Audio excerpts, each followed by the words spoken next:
देखो भाई, राधे राधे बोलने में कंजूसी मत किया करो, क्योंकि वैसे तो तुम बोलते नहीं हो, और जब हम बुलवा रहे हैं तो प्रेम से बोलो राधे राधे। ऐसे आवाज आनी चाहिए। तो गुरुदेव श्री सुखदेव जी महाराज ने बताया कि यदि ऐसा होता तो जंगल में रहने वाले व्याध, जंगल में रहने वाले शिकारी को भगवान की प्राप्ति कैसे होती, और यदि उम्र का तगाजा होता तो ध्रुव जी महाराज की उम्र कितनी है? केवल 5 वर्ष की आयु में ही भगवान की प्राप्ति ध्रुव जी महाराज को हो गई है।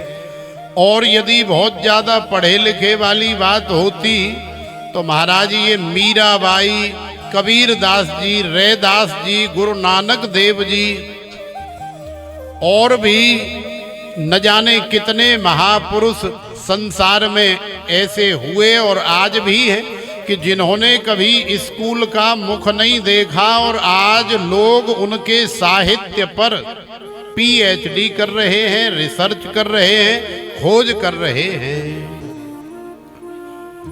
तो यदि पढ़े लिखे की बाध्यता होती तो विद्या गजेंद्रस्य का, ये गजराज कौन सा पढ़ा हुआ है? आसीद गिरिवरो राजन त्रिकूट इति विस्तृतः क्षीरोदेनावृतः श्रीमान योजना युत मुच्छ्रितः। ये गजराज कौन सा पढ़ा हुआ है? इसे भी भगवान की दिव्य प्राप्ति हुई।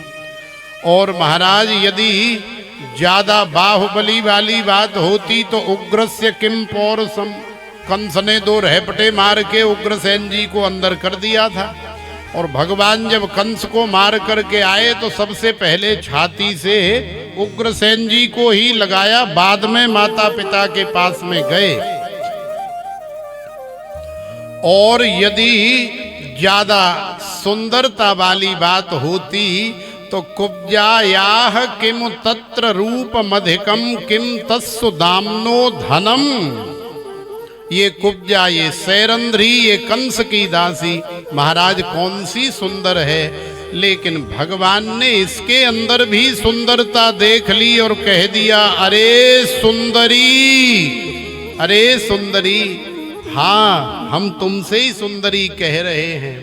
कुब्जा बेचारी पानी बन करके बह गई, क्योंकि जीवन में उसने अपने लिए सुंदरी शब्द सुना, अन्यथा कुब्जा को भैया कौन सुंदरी कहेगा।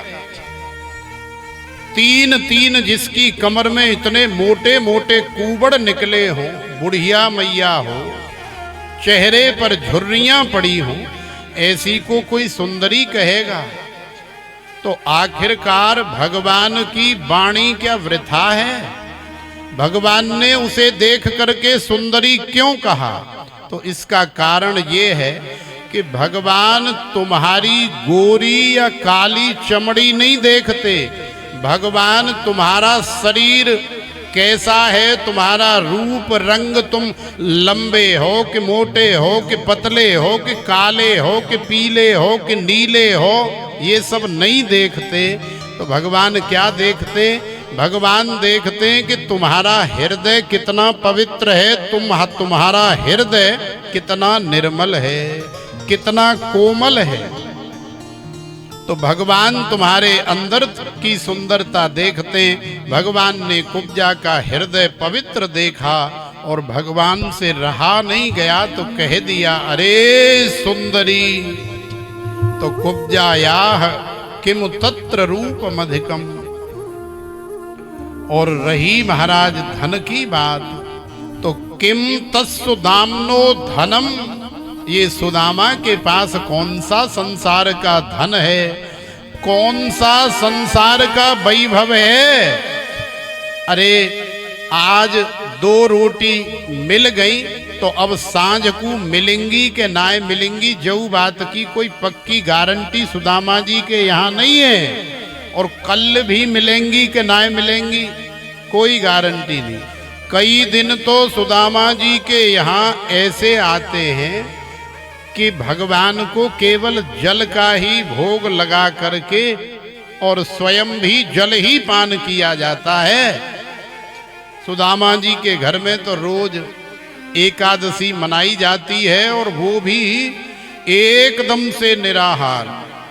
हम लोगों के यहाँ तो एकादशी आ जाए तो महाराज मौज हो जाती है, वैसे माल खाने को मिले चाहे न मिले, लेकिन एकादशी वाले दिन तो हमारे पास लाइसेंस है भाई, काजू खाने का, बादाम खाने का, बढ़िया बढ़िया लस्सी पीने का, बढ़िया दूध दही खाने का, बढ़िया बढ़िया बादाम का देसी घी का हलवा घोट करके खाने का लाइसेंस है।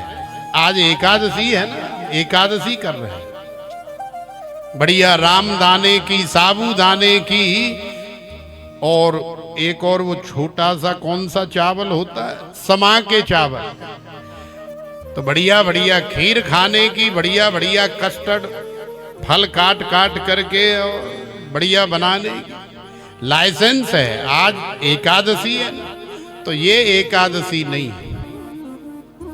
एकादशी वही है जो सुदामा जी के यहाँ होती है। तो किम तत्सुदाम्नो धनम, तो भगवान की प्राप्ति में हेतु क्या है, भगवान की प्राप्ति में कारण क्या है, वो हमें जान लेना चाहिए। भक्त्या तुष्यति केवलम न च गुणैः भक्ति प्रियो माधवा। भगवान माधव को केवल और केवल भक्ति प्रिय है। तो भक्ति जिसके जीवन में आ जाती है, वो नर हो, नारी हो, पशु हो, पक्षी हो, कीट हो, पतंगा हो, कोई भी हो, भगवान की भक्ति प्रिया है। और भगवान की प्रिया जहां रहेगी, भगवान बिना बुलाए अपने आप ही खिंचे चले आएंगे, दौड़े चले आएंगे। तो भगवान की भक्ति ही मुख्य है। भगवान की भक्ति हमें भगवान की कथा से मिलती है।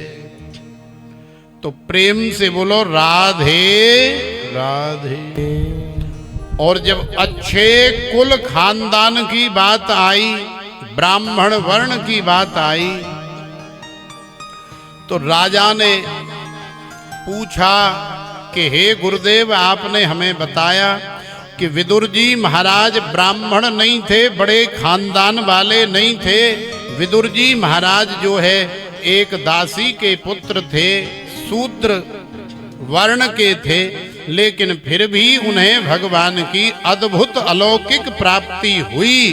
तो विदुर जी महाराज का प्रसंग हम सुनना चाहेंगे। तो विदुर जी महाराज का प्रसंग सुनाया, और यही प्रसंग सुन के हम भी आज का विश्राम करेंगे। तो विदुर जी महाराज का प्रसंग सुनाते हुए गुरुदेव श्री सुखदेव भगवान कह रहे हैं कि यदा तो राजा स्वसुतान साधून पुषणन्न धर्मेण विनष्ट दृष्टि भ्रातुर्यविष्ठस्य सुतान विबंधून प्रवेश्य लाक्षा भवने ददाह। तो देखो, ये उस समय की बात है जब महाभारत का युद्ध हुआ नहीं था और विदुर जी को लग रहा था कि अब होने वाला है, और कौरवों की तरफ से करोड़ों अरबों असंख्य नारियां विधवा होने वाली हैं। तो विदुर जी महाराज को बड़ा कष्ट हुआ, बड़ी वेदना हुई। विदुर जी महाराज धृतराष्ट्र के मंत्री, सलाहकार और सबसे करीबी तो हैं ही। तो आज धृतराष्ट्र को समझाने लगे कि हे राजन, हे महाराज, आप तो जानते हैं, शास्त्रज्ञ हैं, आप वेदज्ञ हैं, और शास्त्र ऐसा आदेश करते हैं कि यदि एक व्यक्ति को त्यागने से एक गांव के प्राण बच रहे हों तो उसे त्याग देना चाहिए। 2, 4, 6, 10 व्यक्तियों को त्यागने से यदि पूरा कोई शहर, पूरा कोई नगर बच रहा हो तो उन्हें त्याग देना चाहिए। तो महाराज, आपने भी बहुत समझा लिया, हमने भी बहुत समझा लिया, और अब हमें लग रहा है कि दुर्योधन सुनने वाला, मानने वाला नहीं है। और यदि दुर्योधन रहेगा महाराज तो फिर महाभारत का युद्ध नहीं रुकेगा। महाभारत का युद्ध नहीं रुकेगा तो असंख्य कौरवों के पक्ष की, पांडवों के पक्ष की न जाने कितनी नारियां जो है विधवा हो जाएंगी, बच्चे अनाथ हो जाएंगे। महाराज कैसे भी करके दुर्योधन को, ये नासूर है, ये कांटा है, इसे आप अपने जीवन से निकाल दीजिए। लेकिन महाराज गजब और आश्चर्य तो तब हो गया कि यदि किसी की ये बाहर वाली दो आंख नहीं हो तो भी सुंदर जीवन जिया जा सकता है, और ऐसे न जाने कितने जी रहे। कोई सुंदर हारमोनियम बजा करके गा रहा है, कोई बढ़िया तबला ढोलक बजा करके अपना जीवन यापन कर रहा है, कोई बढ़िया वॉयलन भी बजा रहा है, कोई सुंदर गायन कर रहा है, कोई टीचिंग भी कर रहा है, जबकि आंख नहीं है। और हमारे भारत देश के बड़े ही फेमस प्रकांड विद्वान, परम आदरणीय, परम पूजनीय, वंदनीय, श्रोत्रिय, ब्रह्मनिष्ठ, बड़े ही तेजस्वी, ऊर्जावान, तपस्वी, यशस्वी, मनस्वी हमारे परम पूज्यपाद श्री रामभद्राचार्य जी महाराज, उनके भी ये चर्म चक्षु बचपन से ही नहीं है, लेकिन फिर भी उनका जीवन हमारे लिए आदर्श है। तो यदि किसी की बाहर वाली आंखें नहीं हो तो बहुत बड़ी बात नहीं है, क्योंकि विधाता ने, भगवान ने ज्ञान विराग नयन उर्गारी हमारे हृदय में एक आंख फिट की है कि बाहर वाली नहीं भी मिली तो अंदर वाली आंख से, अंदर वाले नयन से आप अपना जीवन बढ़िया से बढ़िया जी सकते। तुम्हें कब क्या करना चाहिए वो अंदर वाली आंख तुम्हें आईना दिखा देती है। लेकिन महाराज गजब और आश्चर्य तो तब हो गया कि धृतराष्ट्र की बाहर वाली तो नहीं है, आज अंदर वाली भी फूट गई। पुत्र के मोह में फूट गई, पुत्र के प्यार में फूट गई, ममता में फूट गई। धृतराष्ट्र के ऊपर जूं तक नहीं रहेंगी, और दुर्योधन ने सब सुन लिया। और आज दुर्योधन ने विदुर जी महाराज को जो फटकार लगाई, दुत्कार लगाई और आदेश कर दिया कि इसी समय अभी के अभी आप ये राजसी वस्त्र उतारो और उतार करके हमारे चरणों में रखो और यहां से 9 2 11 हो जाओ। तो दुर्योधन आज इतना दुष्ट हो गया कि विदुर काका को, विदुरानी काकी को ही अपने भवन से देश निकाला, दे दिया। लेकिन जो भगवान के प्रेमी होते हैं उन्हें किसी राजसी वस्त्र की या किसी सुख सुविधा की आवश्यकता नहीं होती, क्योंकि भजन करने के लिए न वस्त्राभूषणों की आवश्यकता है और ना ही किसी बहुत बढ़िया भवन की आवश्यकता है। भजन करने वाला तो कहीं भी पेड़ के नीचे बैठ करके भजन कर लेगा, कहीं फूस की झोंपड़ी बना के भी भजन कर लेगा। विदुर जी महाराज निकल गए काकी को लेकर के, जंगल में पर्णकुटी बनाई और आज आनंद से भजन कर रहे हैं। लेकिन महाराज यहाँ गाज तो कौरवों के ऊपर टूट पड़ी, क्योंकि जैसे लंका में विभीषण थे जो कि एकमात्र धर्म की ही प्रतिमूर्ति थे, और जब रावण को समझाया और रावण ने विभीषण को लात मारी तो अस कहे चला विभीषण जबहि आयुहीन भये सब तबहि। उसी समय सारे लंका के राक्षसों की आयु का हरण करके विभीषण जी राम जी की शरण में चले गए। और यहाँ भी जब तक विदुर जी महाराज धर्म के रूप में कौरवों के पक्ष में मौजूद थे, आज तक कौरवों का बाल बांका नहीं हुआ, एक भी कौरव नहीं मारा गया। याद रखो सज्जनों, हमारे जीवन में यदि धर्म ही धर्म रहेगा तो भी जीवन नहीं, और यदि अधर्म ही अधर्म रहेगा तो भी जीवन नहीं। पुण्य ही पुण्य रहे तो जन्म फिर क्यों होगा, और पाप ही पाप रहे तो भी मानव जन्म क्यों होगा। तो देखो, पुण्य और पाप दोनों का सामंजस्य बैलेंस होता है। धर्म की मात्रा ज्यादा होनी चाहिए, अधर्म की मात्रा कम होनी चाहिए। अधर्म तो हमसे बिना किए, बिना जान करके किए अनजाने में हो ही जाता है, तो वो अधर्म तो है ही। न जाने कितना झूठ बोलते हैं, न जाने कितना छल कपट दंभ पाखंड करते हैं, ये सब क्या है? ये सब अधर्म है। तो जानबूझ करके तो कम से कम अधर्म मत करो भाई। तो धर्म और अधर्म रहेगा तो जीवन ठीक है, चलता रहेगा। लेकिन जहां केवल अधर्म ही अधर्म हुआ, फिर जीवन चलने वाला नहीं है, माने फिर नाश हो जाएगा। अब तक विदुर जी महाराज के रूप में कौरवों के पक्ष में धर्म था, लेकिन आज कौरवों ने अपने जीवन से जानबूझ करके उस धर्म को निकाल करके फेंक दिया। तो परिणाम ये हुआ कि अब महाभारत का युद्ध होने वाला है और सारे कौरवों का संहार होने वाला है। द्वारिकाधीश ने सोचा कि दुनिया बाद में कहेगी कि अरे द्वारिकाधीश चाहते तो महाभारत का युद्ध नहीं होता, तो चलो एक बार प्रयास कर लेते हैं। वैसे होना तो है ही, वो तो हम जानते ही होगा, ये सब मरेंगे कौरव, लेकिन भैया दुनिया के रीति रिवाज निभाने पड़ते हैं। तो आज द्वारिकाधीश शांति दूत बन करके आए, और जब दुर्योधन को पता लगा तो दुर्योधन ने अपने पक्ष में द्वारिकाधीश को लेने के लिए अनेकों प्रकार का पाखंड किया। माने द्वारिकाधीश के स्वागत में न जाने कितने किलोमीटर कारपेट बिछवाया, बड़े सुंदर सुंदर गुलाब के पुष्पों की पंखुड़ियां बिछवाई, जगह जगह दास दासी खड़े करे गए, जगह जगह सुंदर तोरण द्वार बनाए गए। और आज जब द्वारिकाधीश पधारे तो दुर्योधन ने बहुत बड़े मंच का भी निर्माण किया है, बड़ी सुंदर व्यवस्था की है। सामने करोड़ों की संख्या में नर नारी द्वारिकाधीश का संबोधन सुनने के लिए तैयार हैं। द्वारिकाधीश मंच पर गए, जाकर के संबोधित किया, सारी प्रजा को आनंद हुआ।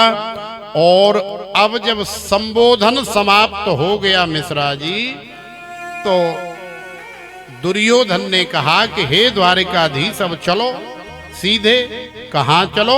अरे महाराज भोग तैयार है, आप धोताएं के चले हैं द्वारिका से, और अब दोपहरी है गई है, 1-2 बज गया है महाराज, अब पाओ अपना भोग प्रसाद, तुम्हें तो वैसे भी पसंद है, बढ़िया बढ़िया सुंदर सुंदर मिठाइयाँ, बढ़िया सुंदर सुंदर पकवान व्यंजन। तो दुर्योधन की तरफ देख करके द्वारिकाधीश मीठी सी मुस्कान पास करते हैं, मुस्कुराते हैं। बोले देख भैया दुर्योधन, बुरा न माने तो एक बात कहूं? बोले हाँ हाँ गोविंद कहो। बोले देख भैया बात ऐसी है, ये जो भोग है, ये जो भोजन है, ये जो प्रसाद है, ये 2 ही परिस्थितियों में किया जाता है। कौन कौन सी परिस्थिति? सबसे पहली परिस्थिति तो ये है कि हमें बड़ी जोर की भूख लग रही हो, पेट में चूहा बिल्ली कूद रहे हों, तो फिर हम ये नहीं देखेंगे कि हमारे रामदत्त मिश्र जी हमारे मित्र हैं या हमारे दुश्मन है। भैया भंडारा कर रहे हैं, पूरी सब्जी बट रही है, तो पहले खाओ, क्योंकि पहले पेट पूजा और बाके बाद फिर काम दूजा, फिर देखेंगे दुश्मनी, पहले खाओ। अरे जिंदे रहेंगे तो लड़ेंगे, और भूखे मर गए तो फिर कैसे काम चलेगा? तो सबसे पहली परिस्थिति आदमी देखता है कि उसे भूख लग रही हो बड़ी जोर से, तो फिर कहीं भी मिले, कैसा भी मिले, वो खा लेता है। और दूसरी परिस्थिति है कि चाहे हम कितने भी नाक तक भरे हों, लेकिन आपके हृदय में प्रेम है, भाव है, नहीं नहीं महाराज आपको एक चाय तो लेनी पड़ेगी, भले भोजन मत करो, चाय ले लो महाराज, 2 काजू बादाम ले लो, हमें बड़ी प्रसन्नता होगी। तो आपका वो प्रेम का भाव देख करके हम एक कप चाय तो पी ही लेंगे, 2 काजू बादाम तो खा ही लेंगे। तो द्वारिकाधीश ने कहा कि हे दुर्योधन, यहाँ दोनों ही परिस्थितियों में से एक भी परिस्थिति प्रकट नहीं हो रही। क्यों नहीं हो रही? क्योंकि भले ही हम धोताएं के चले द्वारिका से, लेकिन जब हम चलने के लिए तैयार हुए तो रुक्मणी आ गई और रुक्मणी ले आई बढ़िया गोभी के परामटे, वो भी देसी घी के, तो 2 खाने पड़े। अब जैसे ही 2 खा के आगे बढ़े तो दही और आलू के परामटे लेके सत्यभामा आ गई। अरे महाराज ऐसे कैसे चले जाओगे? आपने रुक्मणी के तो खा लिए, हमारे हाथ का तो खाया ही नहीं। तो महाराज फिर उसका भी मन रखने के लिए 2 उसके खाने पड़े। अब जैसे ही हम 4 खा के चलने के लिए तैयार हुए तो इतनी देर में थाली लेकर के सत्यभामा आ गई, पनीर के ले आई, देसी घी के। अरे महाराज ऐसे कैसे चले जाओगे? तो सही बता रहे दुर्योधन, बड़ी मुश्किल से हम देसी घी के और बढ़िया चकाचक 3 रानियों के हाथ के 6 परामटे खा के आए। भैया भाई हमें डकार आ रही है, तो भूख तो हमें बिल्कुल है नहीं, हम यहाँ नार तक भरे पड़े और दूसरी परिस्थिति हमें यहाँ दिख नहीं रही। माने प्रेम तेरे अंदर है नहीं, भाव तेरे अंदर है नहीं, तू बाहर से बड़ा दिखावा कर रहा है। लेकिन हकीकत ये है कि तेरे अंदर छल कपट दंभ पाखंड कूट कूट करके भरा पड़ा है। इसलिए दुर्योधन की मेवा त्यागी, साग विदुर घर खाई, सबसे ऊंची प्रेम सगाई। अनिर्वचनीयम प्रेम स्वरूपम मूका स्वादनवत प्रकाशते, क्वापि पात्रे गुण रहितम कामना रहितम, प्रतिक्षण वर्धमानम अविच्छिन्नम सूक्ष्मतरम अनुभव रूपम। तो ये जो प्रेम की सगाई भगवान के साथ होती है ना, इससे बड़ी सगाई और कोई नहीं है। और यदि प्रेम की सगाई तुम्हारी भगवान के साथ हो गई तो समझ लेना कि भगवान के साथ तुम्हारा रिश्ता तय हो गया है, संबंध तय हो गया है। और जब किसी कन्या की सगाई किसी बालक के साथ हो जाती है तो विवाह चाहे साल में हो, 6 महीने में हो या 5 साल बाद होना हो, लेकिन होना ही है। तो मुख्य क्या है? मुख्य है प्रेम की सगाई। तो प्रेम की सगाई विदुर जी ने भगवान से करी, विदुर काकी ने भगवान से करी। तो आज देखो दुर्योधन की मेवा त्याग करके और द्वारिकाधीश गए, विदुर जी की झोपड़ी में जाकर के केले के छिलके खाए, विदुरानी काकी के हाथ का बिना नमक मिर्च मसाले का घास फूस पत्तों का उबला हुआ साग भी भगवान द्वारिकाधीश ने पाया, काकी को और काका को हृदय से लगाया। तो ये होता है भगवत प्रेम, भगवत भक्ति। तो विदुर जी महाराज को भगवान की दिव्य अलौकिक अनुभूति प्राप्ति हुई। तो ऐसी हमें भी हो सकती है, लेकिन प्रेम हमारे जीवन में होना चाहिए। सीधे साधे 2 ही अक्षर क्या क्या रंग दिखाते हैं, जब जब मुख से राधा निकले नजर बिहारी आते हैं। तो आइए एक सुंदर सा भाव प्रेम का, और फिर हमारे वामन भगवान तैयार हैं। और कल आप जानते ही हैं कि चतुर्थ दिवस है, तो चतुर्थ दिवस की कथा में भगवान श्री राम का, भगवान कृष्ण का जन्म होगा। नंदोत्सव बड़ी धूमधाम के साथ मनाया